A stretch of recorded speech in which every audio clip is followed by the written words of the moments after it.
Ladies and gentlemen, we are back. Mic check up. It's your boy Dariel, the host of the TimeFlies podcast. As you already know, to the left of me, if you guys are watching this on YouTube, you can see I got the music encyclopedia, the hip hop encyclopedia, my guy, the first original member of the TimeFlies gang. Let's go. Mike in the building. What's up, my guy? Brother, man. What's up, my guy? Essentials. Yo, first and foremost, happy holidays. Happy holidays. Happy New Year. Yeah, Happy New Year, all that stuff. We were talking, obviously, before starting to record this and caught up on the family and stuff. You told me everyone's good. I'm glad to hear that. You told me Jade was up here. I'm glad she was here. Sure. Jade, if you watch this, shout out to you. But yeah, tell me a little bit about the holiday season with kids and presents and family. Balancing fucking just adult life, work, and that little bit of a social life that you may try to maintain with the madness of the holidays as a parent. It's good at the end of it all. You feel good, but it is crazy. In the middle of it, you're just like, fuck. In the middle of it, you're in perpetual just drowning. But at the end of it all, when the holidays come, you know it's good. So all's well ends well. Did you have family come here, or you went to somewhere? Like in terms of here? Or yeah. No. I was by my parents. Okay. About a half a mile over, so. Okay. Yeah, we had some family come over our crib, just cousins. If anybody sees this, what up? Shout out to y'all. Hey, Mike's family, if you guys end up watching this, shout out to y'all. Shout out. But yeah, no, man. Yo, I'm glad that everything went well. I'm glad that your family's good, healthy. I'm glad to hear that. I'm glad that we're connecting again. We always keep in touch, but during the holiday season, I know everybody got mad stuff going on, so. Oh, yeah. But we got some stuff to talk about, my guy. Yeah. Especially this episode, we're talking about your guy. The GOAT. Yes, we're talking about GOAT. Nas and DJ Premier's. Jay-Z's worst nightmare. Nas and DJ Premier's album, Lightyears. Yeah. Okay, so before we get into the album, as far as like, did we like it, all that stuff, I want to ask you something. Yeah. I want you to tell me a little bit about what the moment meant. Sure. About the album dropping. Okay. So, as soon as I heard that it was part of the rollout, it brought me right back. And if you're a Nas fan, you're a Premier fan, or just a fan of that era of music, you think of a specific magazine cover. I don't even remember the actual the company that it was, but it's 2004. There's a picture of Nas. He's in black. He's got a hat on. Premier, I think, is standing behind him, and they were throwing out there, there might be a Nas and Premier. I'm telling you, it wasn't like a double XL or. It wasn't double XL. It was a little more obscure, but it was known. But I'm telling you, you look this up. Once you go through with editing, you look this up, it'll pop up. Everyone, you know. 100%. And everyone's going to know this cover, bro. Like, everyone. 100%. That was 2004. I remember the year, though. It was 2004. They were all Premier, Nas album? You kidding me? Because you think of all the collaborations that they made. Absolutely. You're like, an album with them two would be nuts. Nas went a long time without even really, like, he had the N album in 08, Hip Hop is Dead. And he put out the Damian Marley album. Distant Relatives. Yeah. Took a couple years. And then there was Life is Good. And Life is Good is kind of like the first dose of, to me, because I'm not like a completely subjective Nas fan. Even though Street's Disciples, Hip Hop is Dead, the N album had, their moments, it wasn't the Nas that I was looking for. But it had its moments. It definitely had its moments. Okay. Life is Good came back around, and Life is Good felt like something. You got the feeling back. Life is Good, 2012, it felt like something. You were like, oh shit, Nas is cooking. Like, Nas wants to do this again. I do remember I think he was motivated by the Khalees divorce and those child support payments and all that shit. He had the dress of her wedding dress on the album cover, I believe. Inspired by, like, I think of Marvin Gaye. It was something, but I remember the noise around that album when it dropped. And the noise was like, oh, okay, we didn't hear this Nas before. Like I like Nas Or is it's been cooking up years. again. It had been years. And Talk to me. but then Nas goes dark. Right. Nas goes dark from 2012 to then he starts to resurface around 2018. Then you get like, it might be maybe even 2019. You get the Lost Tapes 2 and I'm getting the albums right now. Yeah. So after Life is Good, actually, the first project Was after that- Life is Good. the Nas and Yeah, Kanye, that which Jesus I'd rather forget. Christ. I'd rather forget that album. Yeah. And I think Nas would rather forget that album when he looks at it in retrospect because Everybody Nas does. is clear, he takes care of the art, and it seemed like Kanye was kind of rushing the art. But yeah, and that was 2018, right? 18. So that's where the 2018, and then Lost Tapes 2 comes after that. Yep. But then the HitBoy run happens. Let's go. And that, we've covered that. Go check it out. To the furthest extent. Links in the description. Go check it out. Reviews on Magic, King Disease, all that stuff. Go check it out. That's where Nas is touching all the topics you want to hear him touch. There's the Firm reunion. He's rapping his fucking ass off. Yeah. And, bro, so then you hear, fast forward a little bit. Now you're hearing this Nas and Premier album is part of this Mass Appeal rollout. And I'll be honest with you, because I've been disappointed so much by the rappers that I've loved, and it's really not their fault. It's just like with time, you lose a step, or it's not specifically what I'm looking for as a fan of a certain era of your music. I was 50% excited, and I was 50% like worried or just nervous. How could they possibly top what they've done at this point? How can they do? Of course. Because, everybody had that feeling. But the excitement comes from, well, look at what Nas and HitBoy just did. Mm-hmm. Look at what Nas and HitBoy just Locking did. in with one producer, focused, Bro, and Nas is rapping, the production is tight. So I went into it, and even, going through that Mass Appeal rollout, you got Slick Rick, Mobb Deep, Raekwon, Ghostface, Big L. De La's album was the best of this entire rollout. Yeah. De La's album was, and I am not. I don't want to say I'm not a De La fan, but I never paid much attention. You never looked out for them. Never looked out for them. Whenever, I like Tribe I love, but De La I was I'm there never with checking for. 100%. This De La album, I kept hearing so much noise about it that I was like, I gotta peep this shit. And I heard it, man. That shit. Salute to them.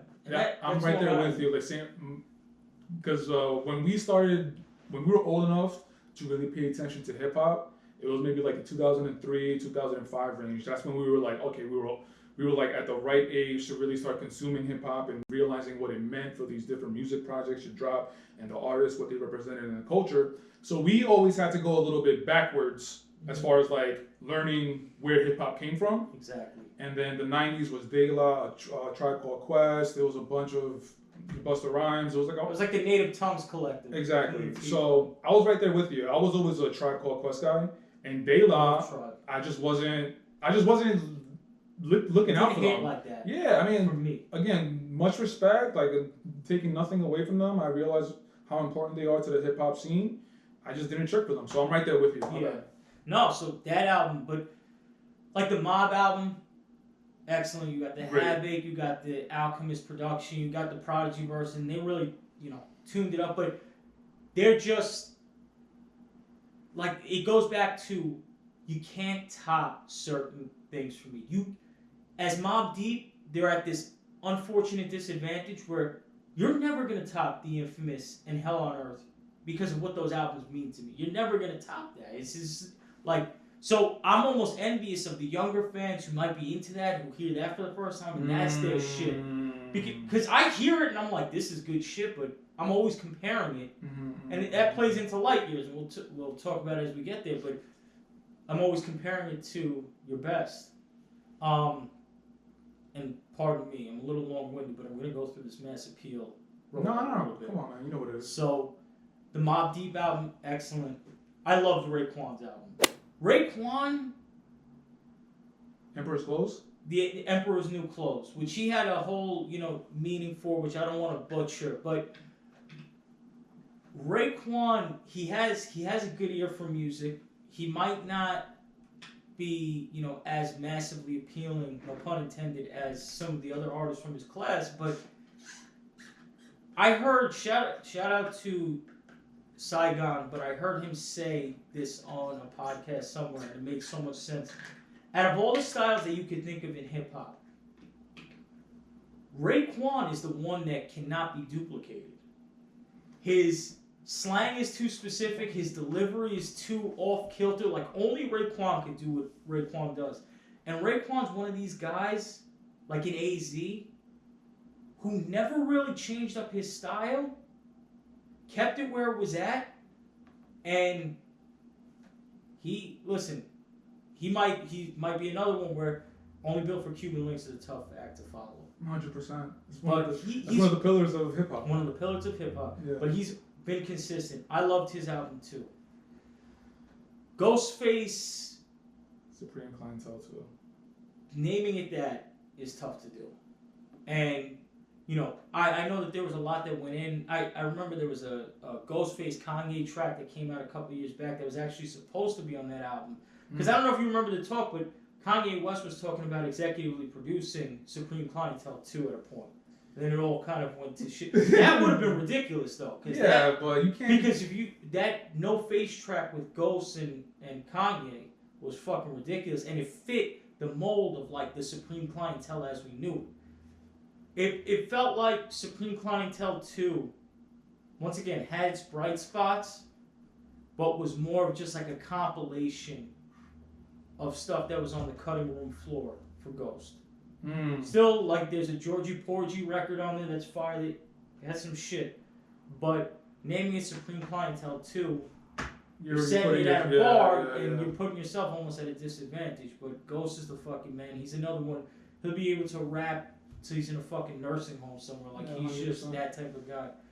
The Big L was, once again, had its moments, but a lot of cutting room floor material. Stuff that I've heard through. Just hearing his voice again, bro. Like, yeah, you forget how nasty he was, bro. Ridiculous. And he was the originator of. Well, I can't say the originator because his man Finesse was really like that punchline heavy, almost like he's battling when he's on a song. But I mean, the Big L. There was a record with Herb McGruff, I think Harlem University, fire, but I never really went back to that album. There was a lot of stuff that I had heard throughout the years through digging on YouTube, but the Slick Rick album, I didn't really. I heard great things about it. I watched like the short film on it, cool, but yeah. So then at the end of it all, we have Lightyears. Right. So it was big for me. I mean, regardless of being nervous with the expectation, almost knowing going into it. This can't possibly top what's already there, but nonetheless, Nas and Premier got an album in 2025. That's crazy. It's crazy just to say, but 100%. So here we are. Yo, I'm letting you cook, bro, because if you guys have been with TimeFlies since the beginning, first and foremost, thank you so much. Also, remember to hit that thumbs up, subscribe to the channel, please. That would be a big help. But like I was saying, if you've been with TimeFlies since the beginning, you know that I've been telling you guys that this guy has been the Nas aficionado ever since I've known him, ever since I met him. Ever since I met him, off the rip, it's always been Nas. And at the time, I was like, nah, Jay-Z's better, but I didn't know what the fuck I was saying. This guy put me on game, and then as I just kept growing up, Nas kept coming into my life. I don't know, just the music just always kept seeping into my life. If it was like getting ready for games, basketball games in college or Mexico, or just on YouTube looking stuff up, it would just always seep into my life somehow. And then I got the clarity. I'm like, damn, this guy just like artistically, he's on another level. Dude. So I'm just really interested to hear what you have to say about this project because we haven't talked. The project has been out for a while now, and we're not like all these other people that make reactions a half hour after the project. And this is not an album that you could do that with. Absolutely not. It's not because people have to remember, even though these artists are producing albums in this era and time, they are not of this era and time. So they put a different stock into what they put out there, which means it's going to be layered. Whether you like it, love it, or hate it, there's things that you're not going to get on the first listen. Not the second listen. Bro, I've been listening to It Was Written for I don't even fucking know how many years at this point. More than 20 years. And when I was listening to, this setup the other day, which is I think the 9th track on the album, I caught a line and I was like, oh shit. Like I didn't. But that's how dense the material is. So, okay. Yeah. Tell me. You want me to go first? Go first, because I don't want to, rant off. I want. All I'm gonna say is, it's not a bad album. It just wasn't what I was looking for. Yeah. We were texting in between recording this episode and the previous episode. We were texting back and forth, and we lightly talked on it because we know we were going to do this episode. But we both said that it's not what we were looking for, and we understand the route that they took. Yeah. Honoring hip hop, honoring the legacy of hip hop, and giving respect to the forefathers and like specific elements of hip hop, graffiti, the ladies of hip hop. So I get it, and that's super cool. But I just, come on, man. We wanted that. And this goes right into what you were saying as far as like comparing it from the older. Exactly I wanted all New York State of Mind joints. I want that boom bap. I want that rough New York in mid '90s, that just gritty '90s hip hop music, and we didn't get it. And I feel like a lot of people, it's hard for us to get over that hump, to not look at this project like that and not really accept the project as it is. So I liked it. It was cool. It wasn't what I was looking for. I was hoping for something else, but it's what it is. Yeah, and no, but what you're saying is part of the reason why on first listen I was like, I didn't hate the album. Get his shit. No, I was like, of course. Damn, it just didn't hit for me, and for a couple of reasons.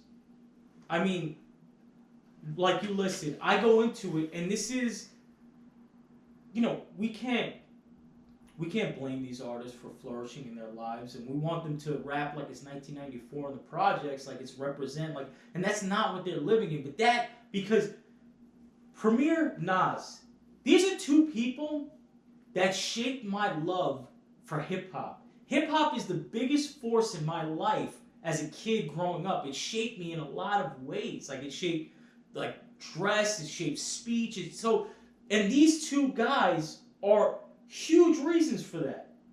So there's a huge impact, and you think of New York State of Mind, Represent. You think of I Gave You Power, New York State of Mind 2. There's just, bro, the list goes on with these two, man. And so you go into it with that unfair, like I said about the Mob album, it is an unfair disadvantage because you put so much classic material out there, but then you're getting Nas. He's not necessarily talking Project Nas because he's not Project Nas. He's talking about business. He's talking about a lot of different shit, which salute to him because he's the fucking man. And as much as I do love hip hop, bro, as much as I do love hip hop, I never wanted to hear the shit. Like, I thought like the production on Paul's tapes was ill. The production on Writers was ill. The ladies track, that's great. But I never want to hear the hip hop about hip hop type shit. Like, I'm just not. I didn't know where the hell you were going right now. I was waiting for it. Okay. And that's the hibbity hip. And I know like a lot of dudes from the generation before us might really love that shit. That shit is not for me. It's like rappers who rap about how good they rap. I'm like, I get it. If you want the history of hip hop and that's what you're into, cool. I just want grimy shit and fire bars and production. Are you talking about a specific track or just? I'm talking about Writers, Paul's tapes, the songs that are about like just the general overview of the history of hip hop, which you know, if I'm reading it in a book and I'm doing like that's cool, but I don't want to listen to it audibly. And this album in large part felt like their ode to hip hop, which as Premier Nas completely understood. Nas, these are two guys like when you think of hip hop, you think of them. You can't think of two artists that love hip hop more than them two. So, you know, they collab, so you get that. Positives though, Nas, regardless of what he was rapping about, he was rapping his fucking ass off. 100%. He was fucking blacking out. That man, he's never lost a step on his pen. He just never has. Like I said, regardless of the content, I wish some of the content was different, but he rapped his ass off. Premier, I felt like didn't put his best foot forward for this album. Really? In a lot, like with the beats. Yeah, or maybe it's just, you know, where they were both at. I can't say like, because obviously they both had to agree on the beats that were being picked, but once again, it goes back to when I hear Premier and Nas, I'm thinking Screwface. I'm thinking, and there was a couple, the intro. My life is real. That hit for me. So when I heard that originally, I was like, okay, I'm fucking with this. There was another song on there that gave me the Screwface later down in the album, Nasty. Nasty. That, bro, fire. That was the track that the album was already losing me, but I heard that and I was like, this is what I'm looking for. Absolutely. As soon as I saw New York State of Mind 3 and Third Childhood on the track list, I cringe a little bit. Because, once again, how are you going to top its predecessors? Are you mad that they tried it? I think they succeeded. I like New York State of Mind Part 3, actually. I was going to say, New York State of Mind Part 3, they had the Billy Joel sample up. Shout out to Billy Joel. I fucking love Billy Joel, too. And I was actually pleasantly surprised. But when I saw it, hadn't listened to it yet. When I saw it, I was like, what are we doing? Why are we doing this? Why are we fucking with? And if I remember right, one of them had that same kind of reluctance to, and I think it was Premier. No, I don't. I think it was Premier. He said it on Joe Budden interview. Right, I think he was like, "Yo, you sure you want to do this?" Yeah. And because that was just me looking at it. But to your point, I heard it. That shit knocked though. Devil's advocate. So before listening to the track and just seeing the track list, you see New York State of Mind Part 3, and you're automatically asking yourself, why? Yes. So devil's advocate. How do you do a Nas and DJ Premier full-length project and not have a New York State of Mind Part 3? When New York State of Mind Part 1 and Part 2 are pillar tracks in hip-hop. So it's a matter of perspective, and I understand that thought process too. And if this album came out in 2004, I wouldn't be mad at it. But since there's we're 25 years removed. 25 years removed from New York State of Mind Part 2. Actually 26 at the time of the album, because that was 99. And then you're 24 years removed from Second Childhood, which was 01 on Stillmatic. That's what gives me reluctance. Knowing that these guys are not in those places. Those are very... If you want to talk about the grimy, hood-specific tracks, listen to the shit that he's talking about on New York State of Mind 2. The shit that he's talking about on Second Childhood. He's talking about direct experience with, you know, dudes in his neighborhood, dudes that were around him. And it's very first-hand. Like, it's very direct in the center. So, you're way removed from all that. How are we going to get that perspective? And how is it going to resonate in the way those tracks did? But I will say that on New York State of Mind Part 3, they did a good job of finding a balance. I liked it. I liked how they did it. I liked the beat. I liked what Nas was kicking on it. Third Childhood... The real quick before you talk about Third Childhood, the reason why I like New York State of Mind Part 3 because I feel like it's the perfect reflection of where Nas is, because the music, the song starts off with, I believe, the Billy Joel sample, right? So right when you listen to it, you're like, oh, Billy Joel, and for any music lover, you already have an idea of what Billy Joel, the type of music it is. So when you listen to the song, you're like, okay, I get the feel, I get the vibe of the track. But then after Billy Joel finishes, then you go right into the gritty and you get to the DJ.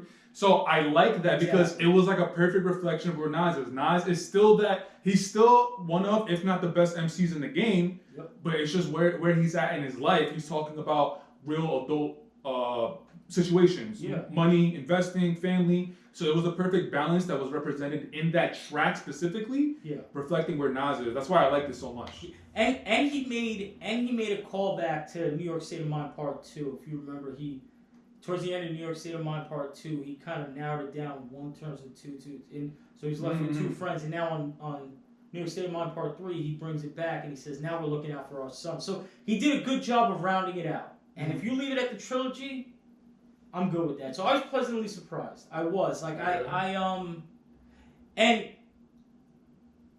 once again, this is first listen. So first listen, a lot comes with first listen. I learned that with this album specifically, and I think today when I listen to it again, it's probably my fifth listen, you find different things that you like about it. So had we recorded this album on December 13th, the day after this album came out, you wouldn't have gotten this. Because this is an album that you have to unpack, you have to listen to. There's a lot of shit you'll catch on the second time around, third time, fourth time, and you could appreciate. Yeah, but we're not like it, and we're not everybody else. We're real.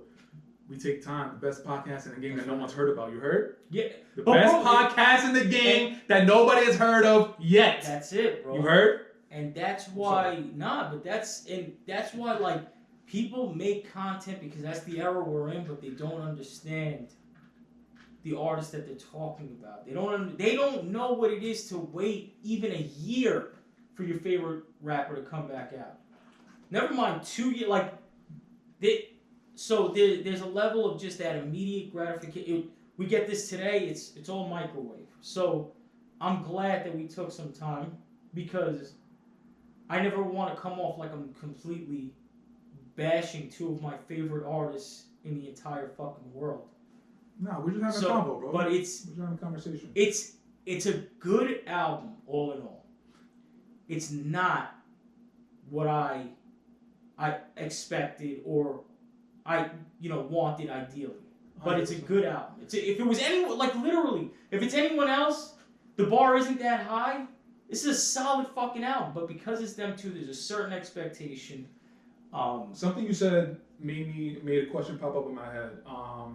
It's a little away from the album, but it still deals with Nas. You just said that we're in the generation of like instant reaction and like all that stuff. So I want to ask you, when Nas was in his prime, even though this is kind of like a second prime, but when Nas was in his prime in the 90s, in the later 2000s, he would drop a project and then he would go ghost, right? He would go ghost for a year, 2 years. Yeah. So I want to ask you, what has it been like for you as a Nas fan since basically 2020? That we've been getting project after project after project without a substantial break. Is it something that you thought that you would never see? Is it something that like you're in the middle of it and you're like, yo, this is what I wanted as a teenage kid, and he's actually doing it? Like, tell me as a Nas fan how that feels looking back at the last 6 years now. We're in 26. It was unbelievable. Like literally unbelievable. Not even just the output, but the fact that not only is he coming out back to back, but it's fucking fire. Quality, yeah. It's not just coming out back to back, but the shit you're putting out is the best Nas that we've heard since the late 90s, early 2000s, like when I first became a Nas fan. Like, so it was unbelievable, and I think it started to hit me probably after King's Disease 2, and then we get word that there's another King's Disease coming out. You're like, holy shit, this dude is really putting this shit out. This music is fire. Nas is back outside. Like, Nas is back.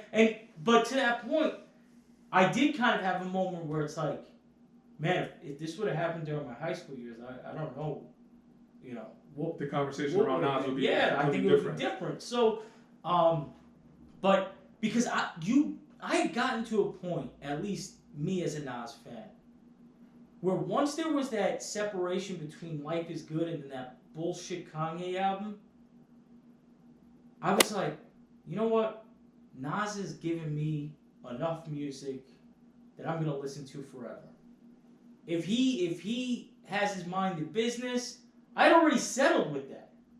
I'd already settled with it. I'd already been like, you know, because you start to see that with the rappers of the 90s, they either disappear, or like I alluded to earlier, some of the quality starts to take a dip where it's like, I'd rather you just, you know, do your thing. But, so I already come to grips with that. Wow. But then you get King's Disease 1.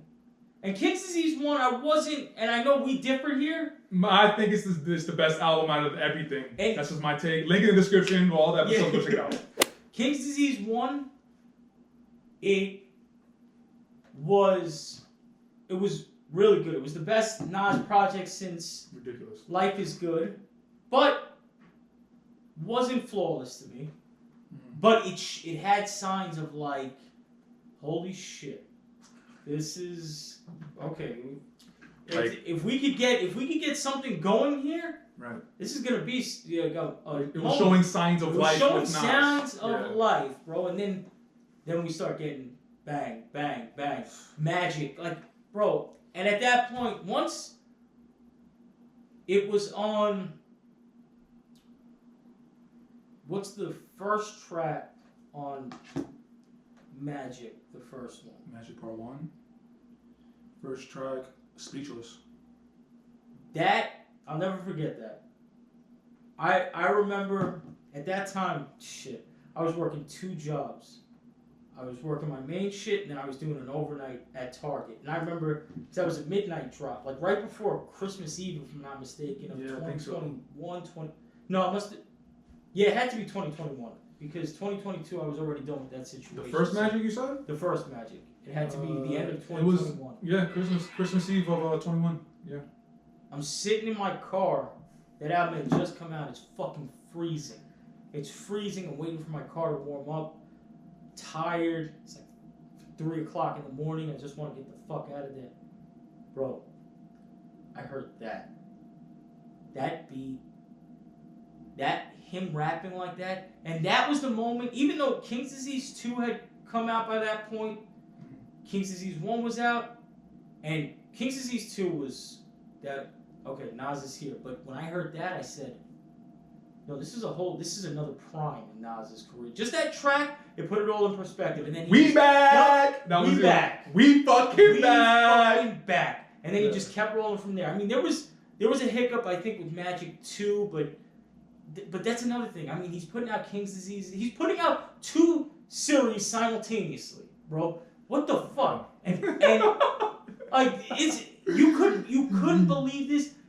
You know, a Nas fan could not conceive that he was gonna go on a run like this. Yeah, if you told a Nas fan back in like not even 2003, 2017, if you would have told a Nas fan, yo, Nas is about to put out 6 albums in fucking, what was it, fucking 4 or 5 years. 4 years? Yeah. And 5 of those fucking projects are going to be undeniable? I'd be like, where are you copying from? Because I need some of that shit. Facts. But, yo, Nas, I think it's fair to say that since 2020, I think it's fair to say that Nas is the MVP. And I'm literally not just saying that just to say it. I'm not glazing. But, like, even in some interviews that I see, some podcasts that I see, it comes up randomly that like, yo, don't forget about that Nas King's Disease run. Yo, don't forget about that Nas Magic run. Bro. And it's like, yo, the King's Disease run started in 2020 at the height, in the summer of the pandemic. That's how far back we go. Yeah. And it's like, when you just think about from 2020 up until this moment, who has been at the forefront of the hip hop scene? Not just music. He's been competitive. He's been competitive no matter where you place him. It's so impressive, bro. Bro, and we're talking. It's so impressive. A guy who was a dominating force in the 90s, coming back in the 2020s to reestablish dominance. That's unheard of. It's unprecedented. There is no other rapper who has done that. Before I do want to get back to actually Lightyears, but before we do that, did you see? It was around the time when the album dropped. He actually did a performance on Amazon. Yes. It was actually right after an NBA game. Las Vegas. Was it Vegas? Yeah, it was the NBA Cup, one of the NBA Cup games. So you saw it. Yeah. Did you see who he brought out? Who's Nas always associated with? That's a good segue too. 100%. To what? To what am I segueing to? The track. Yes, their track. Their track is called My Story, Your Story. So I want to ask you, I always ask you this every time AZ's name or the firm pops up. How fast after you came? Yeah. Well, I came back to back. So I stayed hard after the first nut and I just went right back in. Oh my God. Yeah, talk to me about that. Like when you saw that, you were like, now that was something when I saw on the track list, and regardless of the history, because you know this, and anyone who knows me knows the first two rappers of my top 5 because they've been the same two guys for fucking 20 years, and it's always been Nas, it's always been AZ, back to back. You could attest to this. You know this as much as you were talking to me about AZ before I even knew he existed. You who the fuck is this? You only gave him credit for like the Lady remix with D'Angelo. You didn't fuck with him otherwise at the time. So that's crazy. You remember that? Yeah, bro. So I mean, yes, I saw that and I was like, I need it. And listen, I will say that's still an album I need. And by the looks of it, if we could get a Nas and Premier album, we can get a fucking Nas and AZ album. And you can mix up the producers. You want to get a little HitBoy on there. You want to get a Premier joint on there. Mix it up. 9 tracks. We need that. We need that. Please. Well, I don't know if you remember, but like that was actually a talking point in the Joe Budden interview. He asked Nas regarding that, and Nas said that like he thinks it could happen, but maybe not because AZ is always on the go. He's creating music all the time, and like sometimes AZ is for it. That's what Nas said, and then sometimes Nas doesn't hear anything back about that from AZ. So by the looks of their dynamic, if Nas presented a real plan, he puts pressure on him. You think for AZ would do? AZ never stopped putting out music, and AZ's a dude who has low key continued to put out quality fucking rap music.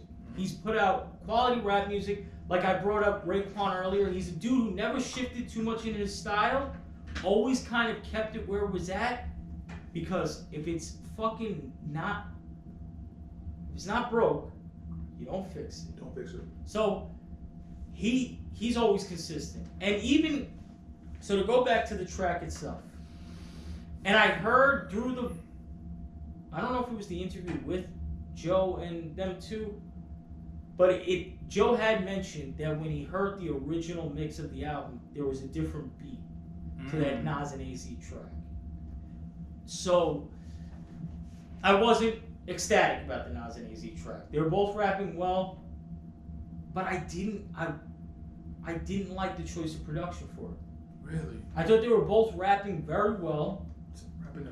Rapping their asses off. Neither of them lost a step. But this goes back to the point of I needed more out of the production. It was one of the more, I'd say, bare beats on the album, because you want to give it space, give Nas space to kind of do his thing, AZ space to do his thing. But man, if we get them two on that nasty beat, give me a fucking break. So I mean, come up AZ and get fucking, it's crazy. This might be a little difficult to sum it up in one word, but like that's something that you keep repeating, that like you think DJ Premier, there was something up with the production. So like, what is it? Like, if you could single it out, like what is it that you think Premier could have done? You know, I think it may not even be, because there's no bad. Actually, no. There's one beat on the album that I just didn't like. I want to look up the track name. I have the tracks right in front of me. Okay. You said where it's in the middle? Yeah. The number 8 song is Sons. Go up a little bit. Okay. Before that is Writers. Up. Before that is Pause Tapes. Before that. Madman. No, it's before that is Welcome to the Underground. That one. Okay. That beat I fucking didn't like at all. That's the only beat that I didn't like. I just think the marriage of maybe what Nas was rapping about on top of the beats that were being provided just didn't, in certain cases didn't, make for a good combination. Just in my opinion.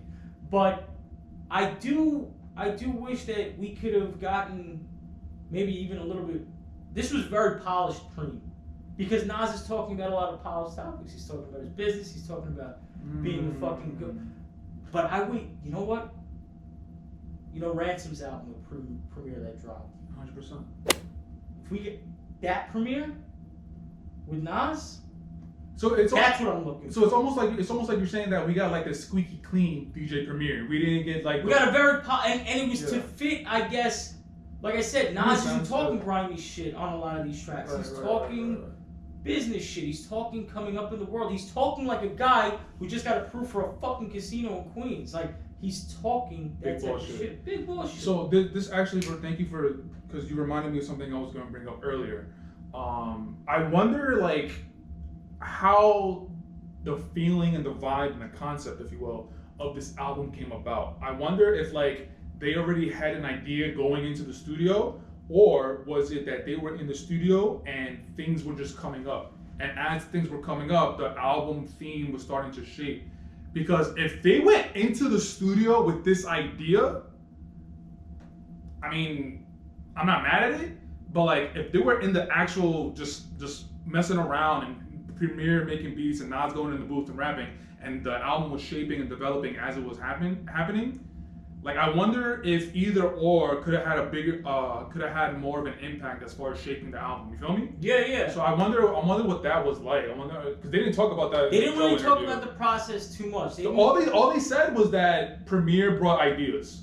That's all I remember from the Joe interview. Like, Nas said that Premier would bring ideas, and I knew that he would bring ideas. And then, one of the ideas was talking about the graffiti writers. And Premier thought that he wasn't going to be down for it, and as soon as Premier said it, Nas was like, "Yeah, absolutely, let's do it." But yeah, that's all I got. Yeah, I thought about that too. Like, what was the process? How long did they kind of put into this album? But like I said, with King's Disease 1, I saw the potential in it. I saw this could be something. It wasn't flawless. If Nas and Premier now come out with the second one, after this one maybe not being what I needed, maybe something else comes of this. Maybe we do get production like the Premier production on the Ransom project with Nas. Like, maybe. But what are you leaning more towards? You think we're gonna get another one or not?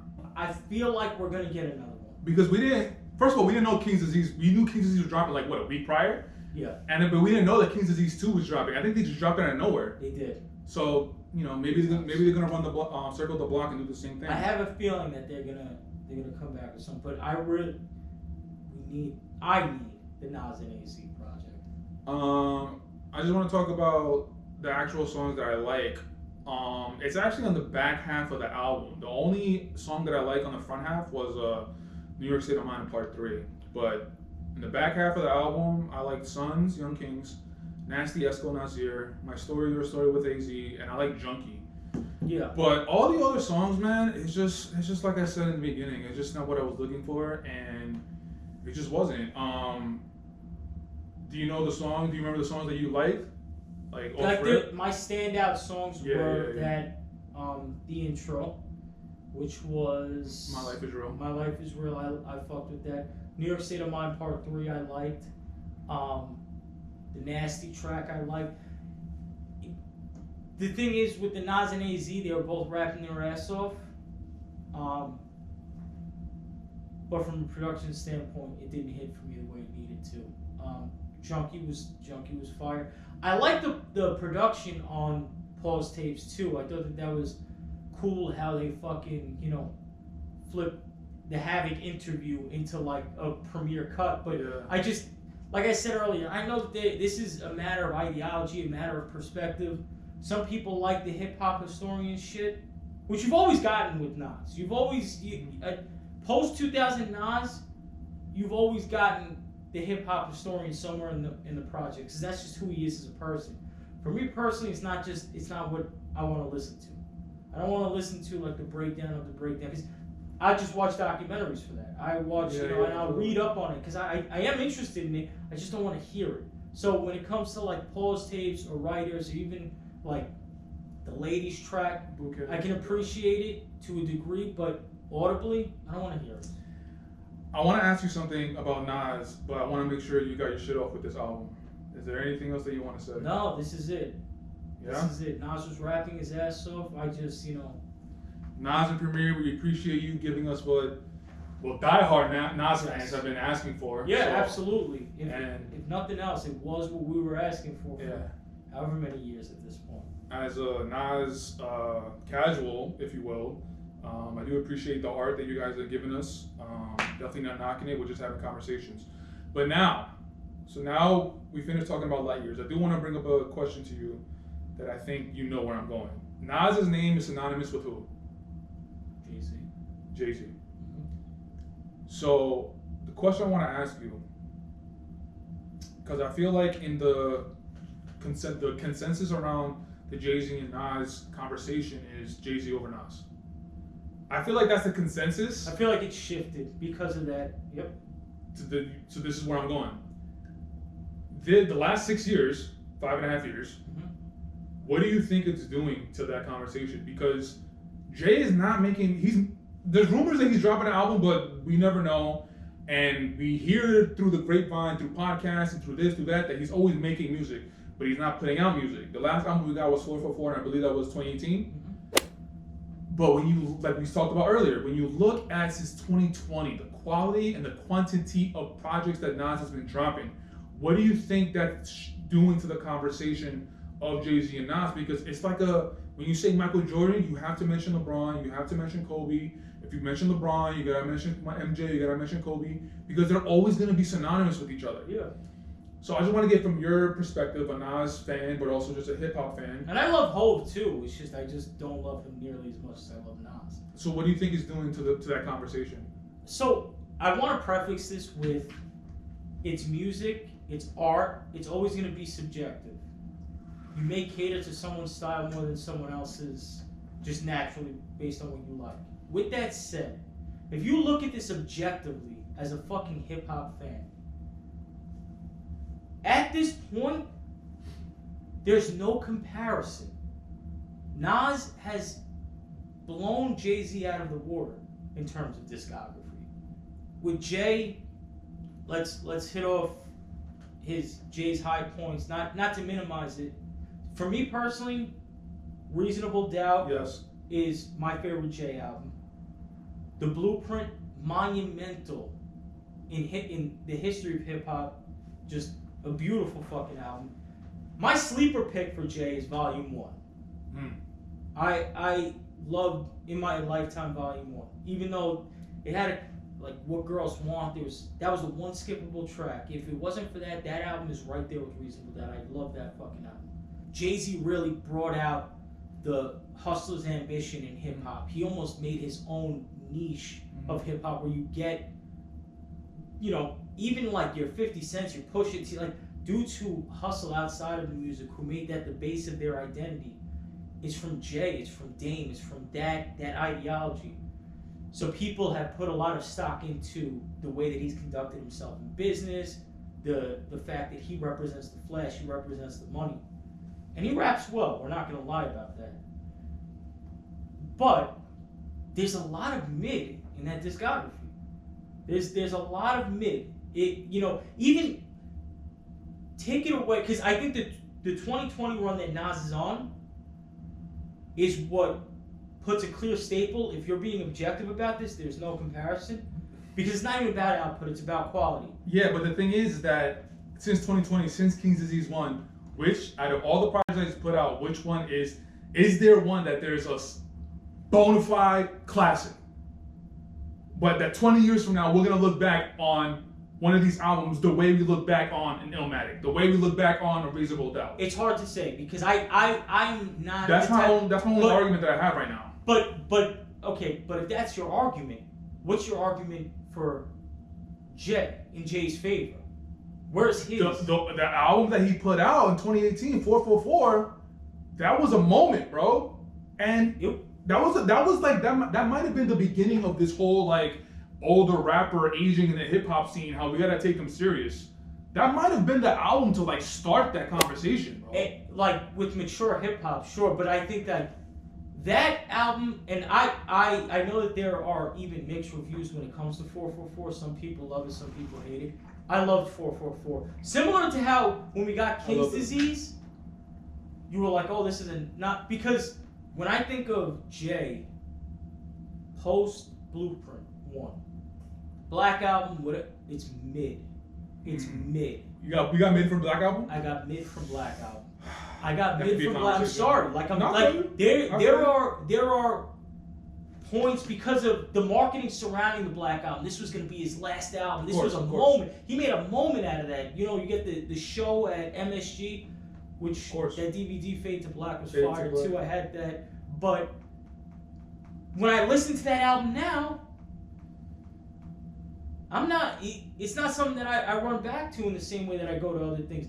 Honestly, I think Jay's best album post Blueprint 1 was American Gangster. I think American Gangster was but that was because that was like, to me, Reasonable Doubt 2.0. That was like Reasonable Doubt, but he put the backdrop of the American Gangster movie to it. That's such an underrated album, bro. Yo, that album was ridiculous. We were bumping that in your Cadillac. Like, that was our senior year of high school. So, but yeah, so Jay had the moment with 444.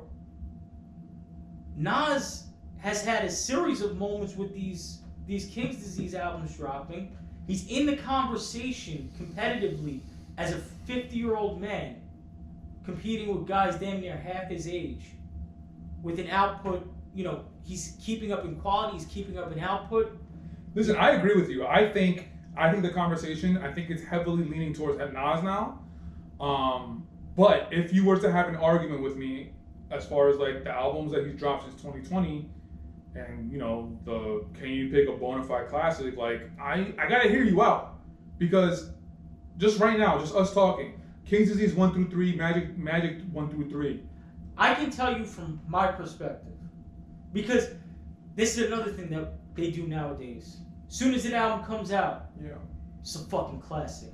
How the what do you know about a classic? Like, you need to live with an album. You need to, if you can go back to that album 5 years from now, 10 years from now, and it still gives you that feeling, it's a classic.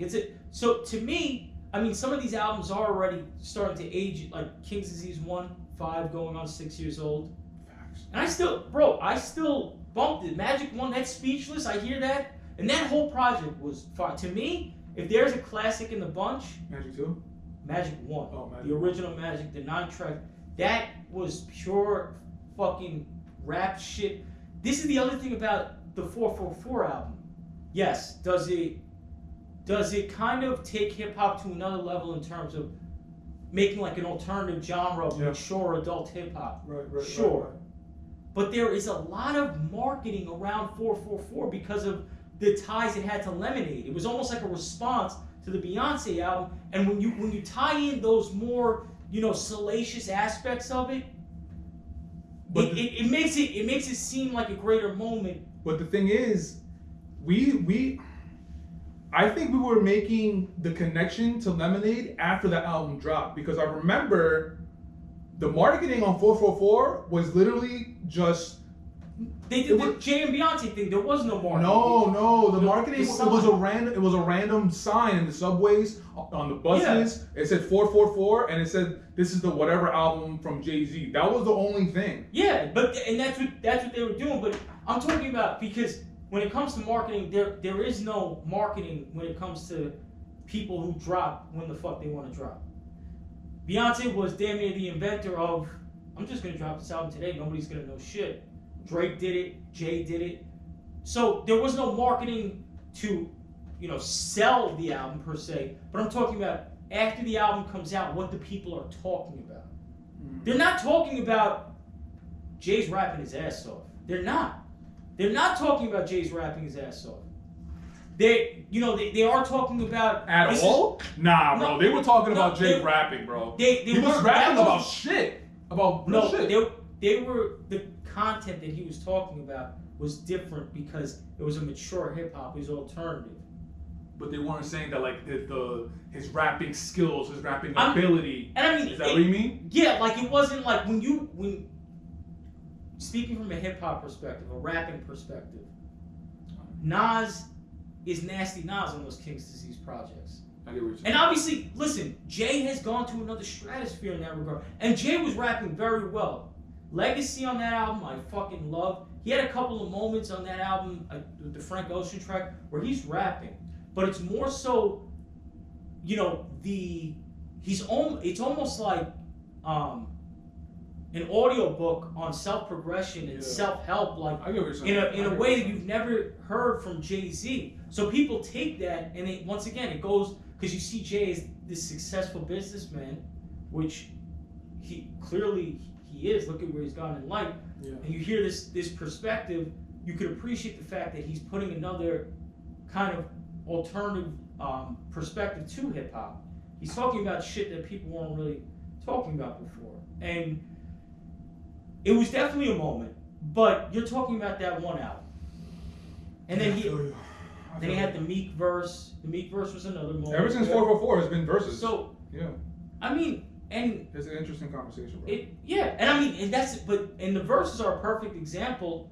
The Meek verse, the Khaled verse. If you want to point to Jay's rapping his ass off, you point to those two verses, because I remember hearing that verse on Meek's album, like, holy shit. And once again, but he's also he's talking his shit on there, like he's talking his mature adult shit. But Pusha got some verses, Ross got some verses. Yeah. Drake, of course. Drug Dealers Anonymous. Oh my God. Yeah. But the Jay and Drake, that's another conversation. Them two never really meshed the way on a track that I wanted to hear. I might have just lied on a podcast, because after 444, which was 2018, the projects that Drake has put out, Views, I believe? No, 444 was 2017. Okay. But he was on, Jay was on the Scorpion Project. He was, okay. And he was on Certified Lover Boy. He was on Certified Lover Boy? He was on Certified Lover Boy with Low. Yeah. Which, good track, subpar Jay-Z verse, just like the verse on the Scorpion album. Subpar. Subpar. It's like, and that's been kind of my issue with Jay, is that I never got that level of consistency with them. Because I mean, I hear like Blueprint 3 and I cringe. Yeah, that album was... Once again, an artist and a rapper of Jay's caliber, there's always going to be a track here and there, but through and through. So you're talking about from Jay's entire career, you think it's been a lot of up and down, not consistent? When I think of Jay pre-Blueprint, and I think of Jay post-Blueprint. So pre-Blueprint, you think like, flawless. Yes, yeah, flawless. Flawless. That's the guy that's in my top 5. After Blueprint, it's up and down, not consistent. Constantly up and down. Okay. Constantly up and down. When you talk about, Stillmatic was like his, he's coming back to Nasty Nas. But then, listen, Nas had Godson, Street's Disciple, Hip Hop Is Dead, and the N album after that. That's a 4-album stretch. That's not my favorite Nas either. Kind of in that same window we're talking about with Jay.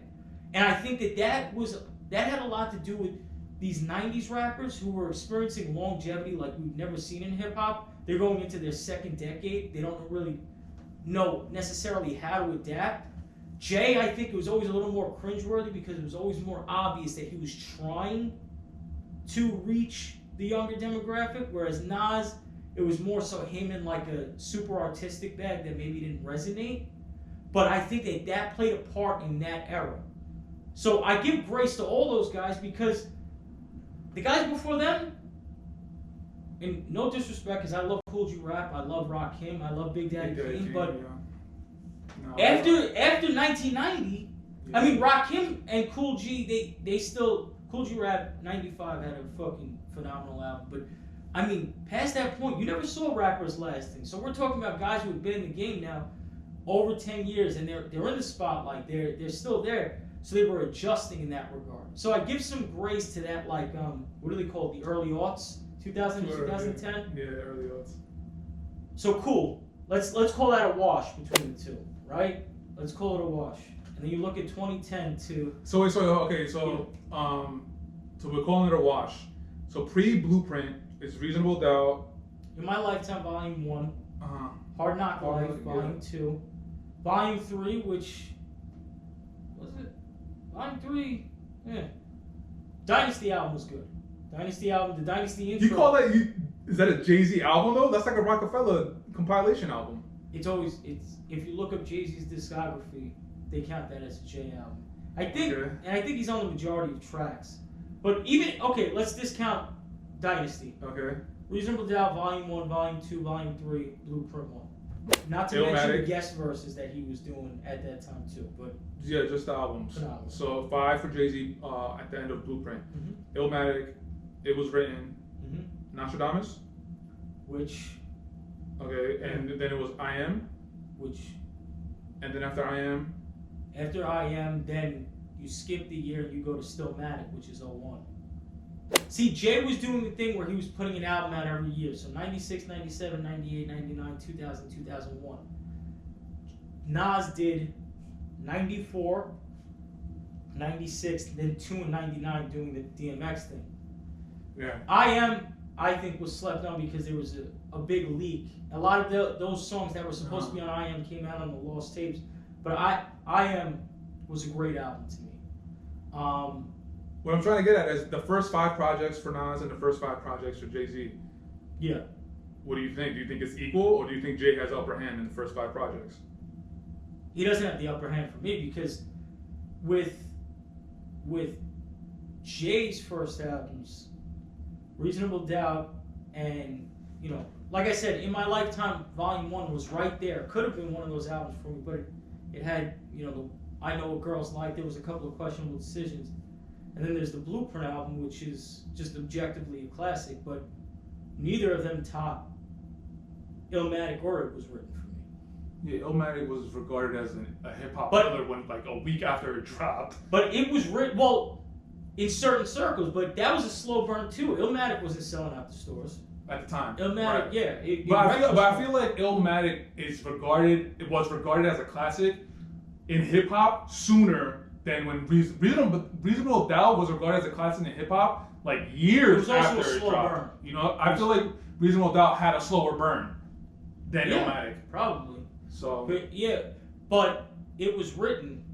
I know that's always the conversation. It Was Written was my Nas album, and you think it's Nas's best album, or no? You think? Yeah. I think It Was Written was Nas's best album. Yeah, a lot of. And I'll even go as far to say 1996 Nas is the best rapper that has ever saw a microphone and put pen to paper. Specifically, 1996 Nas. That album, the guest verses, some of the that's the best rapper to ever do anything. I don't give a fuck about anybody else. I don't give a fuck about your Lil Waynes. Respect to Lil Wayne, respect to that, but a lot of other people you could put your technical schmechnical rappers, your Eminems. Nas in 1996. I don't want to fucking hear shit. Yeah, no, man. It's just interesting talking hip hop and talking specifically Nas and Jay-Z. It's interesting to see where they go from here. I mentioned a little earlier that there's always rumors that Jay's gonna drop an album, but I don't even know if that's gonna happen. Nas is in shape. Nas is in shape. He's dropping projects, bro. Like every year, every other year. So, like, I think it's safe to say to expect a Nas project within the next 2 years is reasonable. Yeah. Jay, absolutely not. So, from 2020, yeah, man, I think 2020 put Nas over the top, bro. I think so. And even if, say you didn't want to talk output specifically. You wanted to talk impact because that's what you insinuated with Devil's advocate. Because I agree with you. Right. 2020 put Nas over the hump. Right. And I believe Nas got it right. He has it as far as between the two. I'm sorry. No. So if we're talking discography generally, you don't want to talk output. You want to talk impact. Right. That's a losing. No, I can't say that. It's a matter of perspective. Once again, that's my fucking word of the day. But Illmatic changed the landscape of rap music. Facts. There's not much more impact you can with because here's the thing. Without Illmatic, you don't get Reasonable Doubt. Oof. This is what Nas was saying when he was rapping over the Paid in Full. You were rapping like Fool Schnickens. Nas designed your blueprint. Who you kidding? Is it H to the Izzo, H to the Omo, whatever? But that Nas changed the landscape of hip hop. You don't get Jay in the version that you get Jay without Nas doing what he did first, and he shaped the golden era of hip hop. There's like. You have Rakim as kind of like the godfather. He kind of slowed things down from the bibbidi beep bop or like Run DMC shouting to a more monotone, talking about different shit too.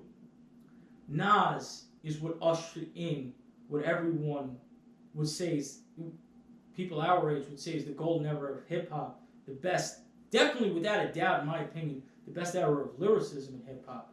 So you want to talk impact?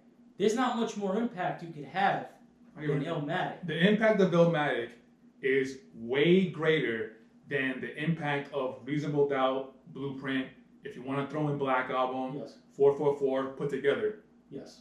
I get what you're saying. And I agree with you. You don't get BK. I agree with you. And here's the thing. The best argument from a Jay fan would be the way that, Jay started talking money shit and business shit and started putting gems like that in his music, which spawned a different ideology. Because you get a bunch of Jay's children and these young dudes, young entrepreneurs who, want to be businessmen who grew up on hip-hop. A lot of them will cite Jay-Z.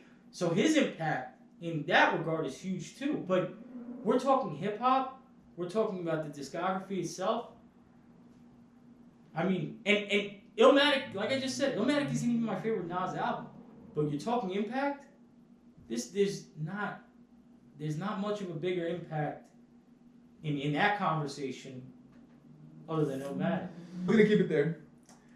For the Nas, Jay-Z, but also Lightyears conversation. I love having these conversations with you, bro. I love having these conversations with you. Yes, but of course, I want to say thank you for joining me on this episode. Thank you for having me, bro. Absolutely, anytime. And as far as time flies, all the links to the socials will be below. Instagram, Twitter, all that stuff. And if you're watching on YouTube right now, you could do me a favor, hit that thumbs up, subscribe to the channel, leave a comment. That'll be a great help.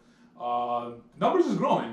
I see. Numbers is growing, and Instagram numbers is growing too. Like, dude, it's weird. Instagram is so weird, bro. Well, the socials, it's so weird, bro. I put out a random reel of a Tom Cruise interview. That shit went crazy, bro. I got like 200. It's a lot. I got so many followers from that one post, and I'm super grateful. How many views? No, the views. No, I don't. It's some. I was gonna say 200,000 likes, but I don't think that's wrong. I think it's views. But it's crazy, bro. From one random reel that I put out. It's so random the way these socials work. But anyway, so again, links in the description below. And for Mike and I, we'll check you out in the next episode of the Time Flies podcast. Peace.